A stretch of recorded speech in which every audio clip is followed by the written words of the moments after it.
So today I just wanted to talk about the Real Housewives of Salt Lake City specifically.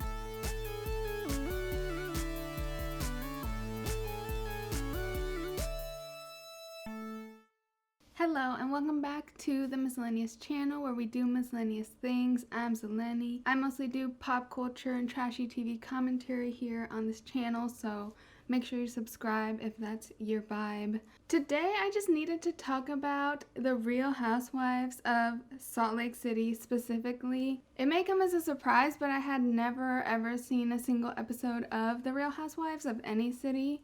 I know I deserve to be canceled for that. JK. But I finally took the leap into the world of the Real Housewives and it did not disappoint. Like, holy crap. Like, I just had to talk to someone about it. I had heard some buzz on Twitter about the Real Housewives of Salt Lake City, and at first I was kind of surprised because I was like, really? Salt Lake City? Like, it seems so dull, I guess, compared to like New York or Atlanta or Beverly Hills, whatever. But oh my god, is it juicy. And for the exact reason you might expect for Salt Lake City. Mormons. I know Mormons have sort of become a hot topic recently, I think because of the Netflix docuseries Murder Among the Mormons. I actually tried to start this because some friends recommended it, but I sort of fell asleep in the first 20 minutes and it was like 2 p.m. so it wasn't even late at night. But it put me right to sleep, so sorry, true crime fans. So I decided to start Salt Lake City because recently, last week, one of the housewives from the show got arrested. It's obviously a very serious and sad situation, but it was kind of excellent promotion for a trashy reality show. I mean, it got me to watch, that's all I'm gonna say. So more on the arrest stuff in a little bit, but first I'm going to talk about the show itself and how outrageous it was. So keep in mind that this is my first time watching a Real Housewives franchise ever, so I'm pretty easily shocked by all of the cast members. If you're a veteran, a Real Housewives fan, please let me know if they're always this crazy and what seasons you recommend, what cities, because I am intrigued. So for Real Housewives of Salt Lake City specifically, like I said, it is the Mormon culture that sort of makes it stand out to me and unique in its themes. Like, all of the cast in some way is connected to Mormonism. Some of them are very actively participating, trying to be good Mormons, and that's a big conflict for them. And others are like excommunicated because they've done stuff in the past. Mostly it's for getting divorced, they get excommunicated. So the Mormon religion plays a part in all of their lives and a lot of their conflicts in general. Mormons have very strict rules. They can't drink, they can't do any drugs, they can't, not go to church, they can't have sex before marriage, they can't get divorced, a lot of just very strict traditional religious rules.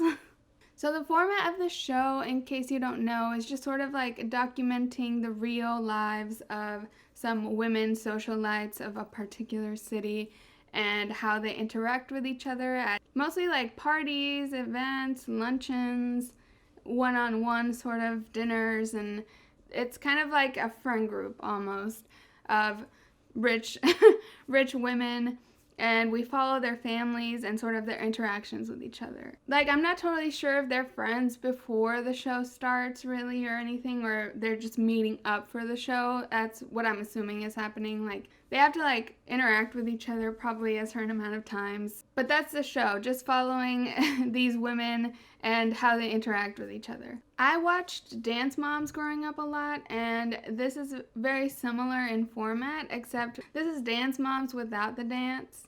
So just moms.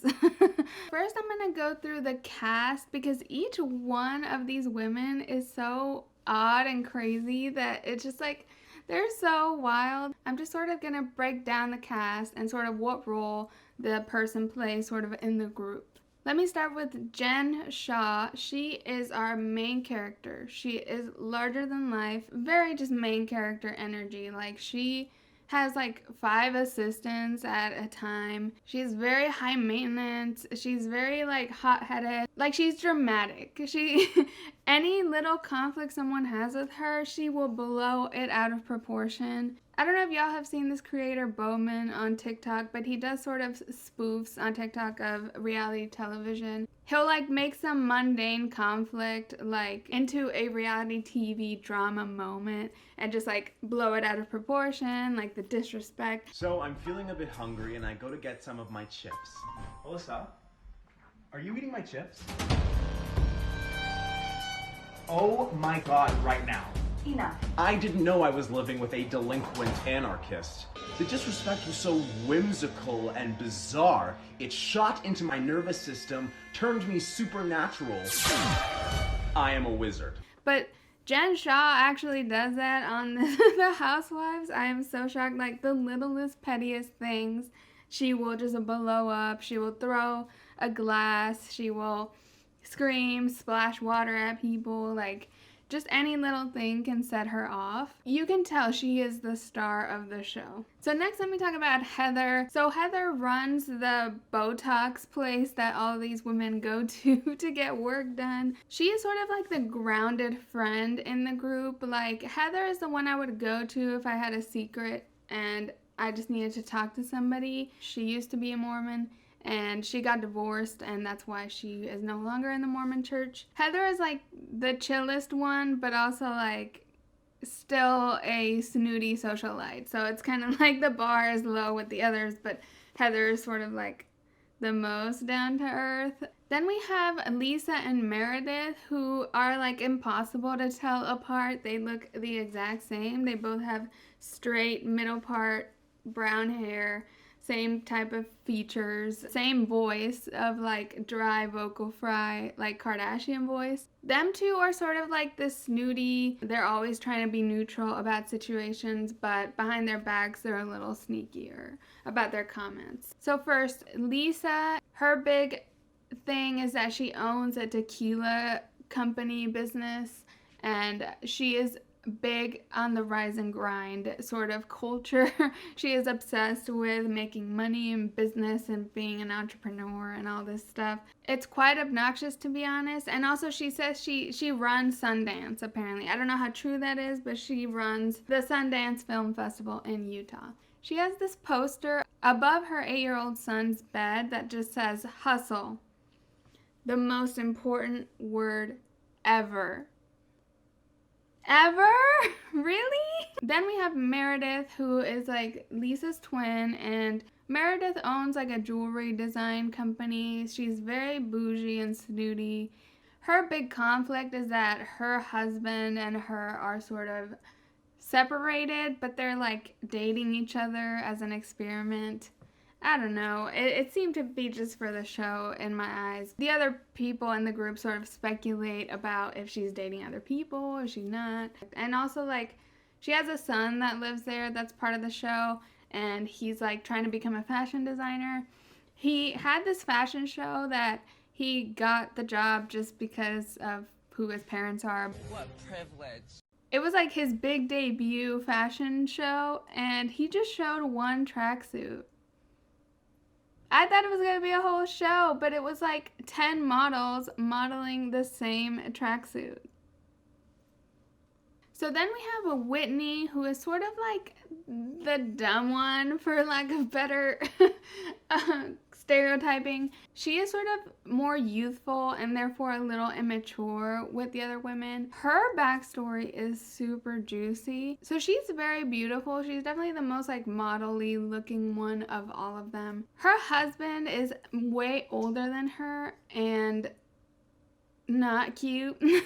At first it sort of seemed like a sugar baby situation, and I think it is, but also on top of it, so she's been married to this sugar daddy type guy for 10 years at this point, but when she got together with him, they were both married to other people.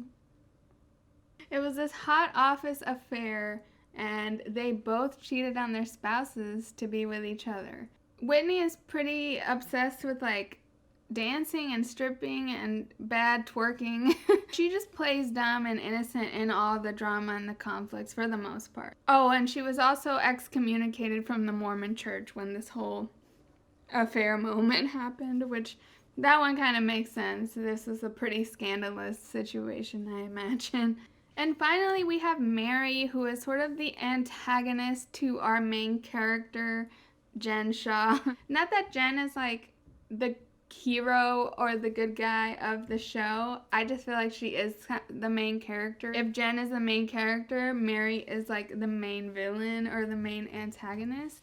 Mary has the most conflicts with Jen. Mary's backstory is super juicy too. Like, so her grandmother passed away many years ago and inherited her a bunch of money. The grandma stipulated in her will that Mary had to marry the grandma's husband, who wasn't her biological grandfather, her step-grandfather. Mary is married to her step-grandfather.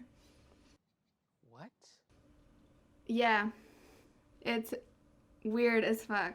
It's so weird. It's so weird. I can't with that one. Mary's kind of like a wild character. She is very obsessed with the Mormon religion, and she's sort of has no filter at times. The main conflict between her and Jen, our main character, is that one time Mary said that Jen smelled like a hospital. That is their big underlying conflict between the two women. That one time Mary said Jen smelled like hospital. Jen took great offense to that. Jen had been at the hospital for many hours right before that comment happened. So Mary was correct to sense the hospital smell on Jen.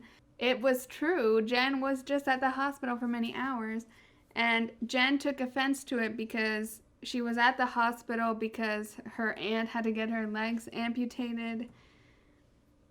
Like, I don't know why she's mad. She did probably smell like hospital. That doesn't mean anything. Like, it doesn't mean she's like dissing the aunt that was in the hospital. Like, I have no idea why this is a conflict, but this is what I'm talking about. The pettiness of the conflicts are literally nothing. Nothing. Just because she said she smelled like hospital once. Now they hate each other. They keep trying to attack each other, fight, just because of that. So I've been having a lot of fun, I guess, watching Salt Lake City. I didn't know how crazy the cast would be. I mean, I knew of like Nene Leakes and Lisa Vanderpump and these sort of famous housewives, but I didn't know it was like this. Like, the conflicts are just constant and so petty. They're so out of touch. They're so rich, and it's just silly to watch them.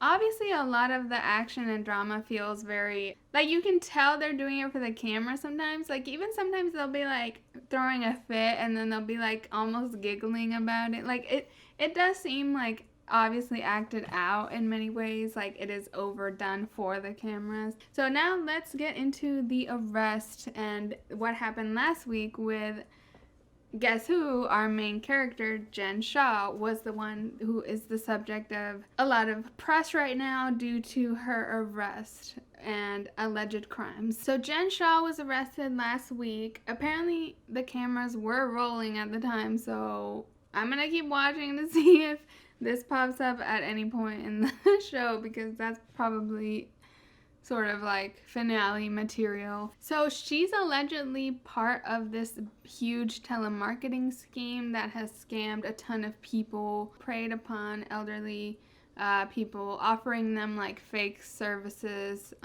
consulting or advising or website. I don't know what they're offering, but she's allegedly part of like finding the victims, contact info type stuff.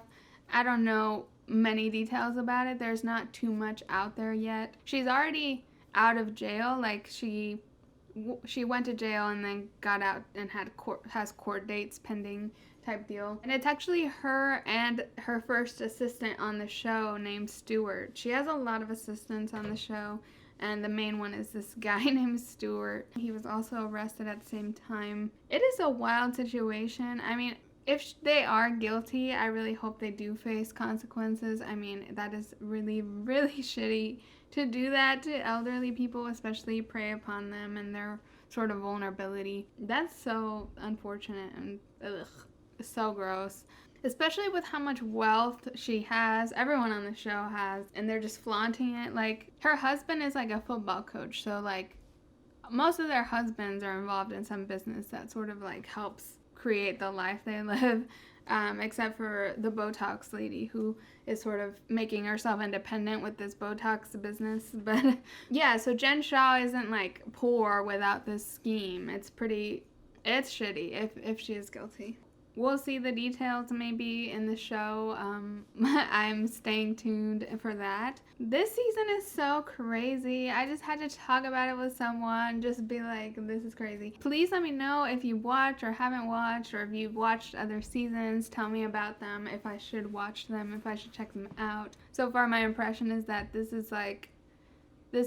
I see the appeal of the Real Housewives. They are so ridiculous. Like, they know what they're doing and they know how to get people interested because, oh my god. Please like this video and subscribe to my channel if you enjoyed. I put out new videos twice a week, usually about pop culture commentary, trashy TV, and other miscellaneous things. My April upload schedule might be a little more sporadic because I am moving to a new apartment, but after that I should be back to consistent uploading and a new set, I hope, a new better set. You can follow me on Twitter and Instagram at Miscellaneous so that you never miss an upload, or just turn on the bell notification here on YouTube. Thank you so much for watching, and I will catch you in the next one.